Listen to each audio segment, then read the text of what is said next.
Bienvenue dans ce fascinant voyage dans le temps.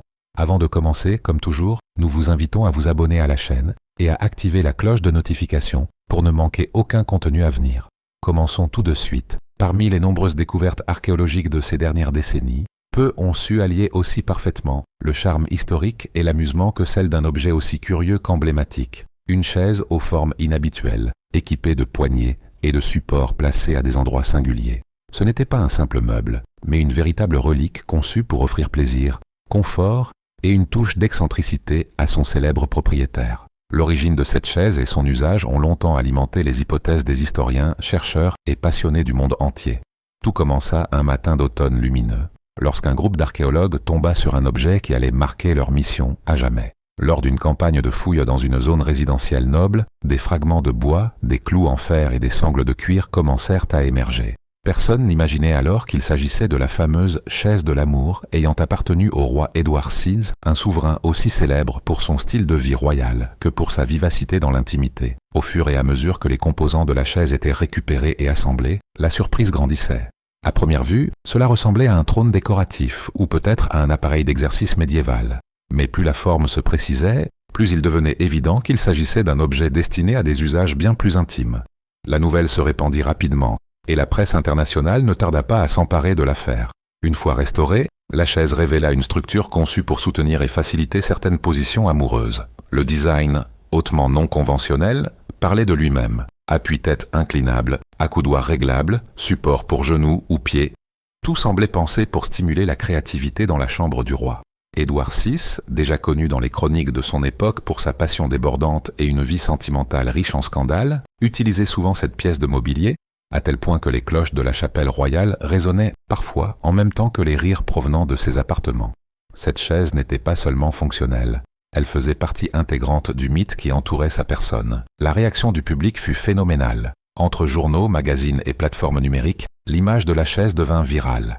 Même, dessins humoristiques et publications satiriques envahirent la toile, transformant une découverte archéologique en véritable phénomène pop.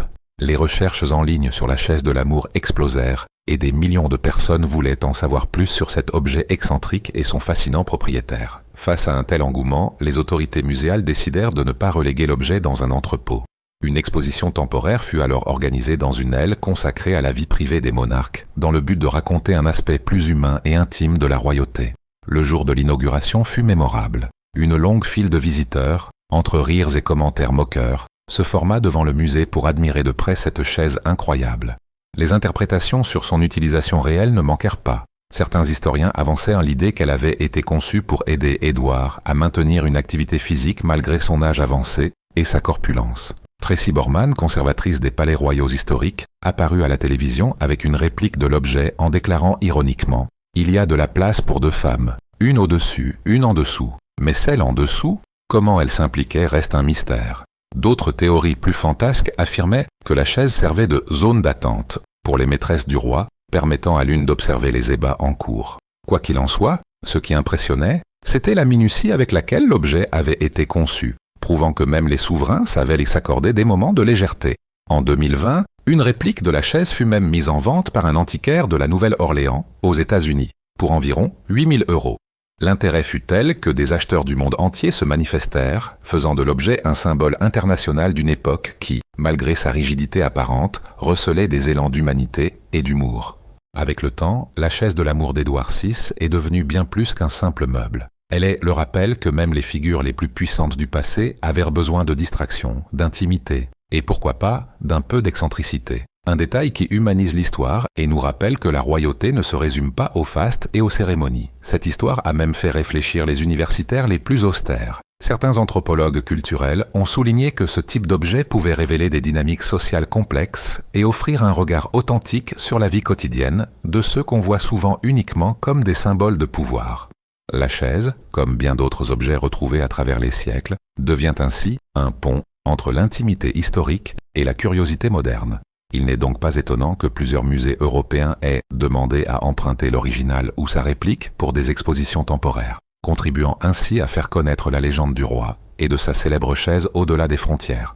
De plus, écrivains et cinéastes ont commencé à s'en inspirer pour des récits historiques, des romans et même des comédies théâtrales. La chaise de l'amour d'Édouard Sas a ainsi gagné une place à part non seulement dans les archives historiques, mais aussi dans l'imaginaire collectif, prouvant que même les détails les plus intimes de la vie réelle peuvent devenir des symboles universels.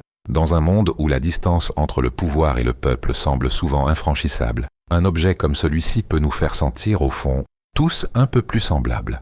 Et vous, connaissiez-vous l'histoire de la chaise de l'amour? Quel aspect vous a le plus marqué?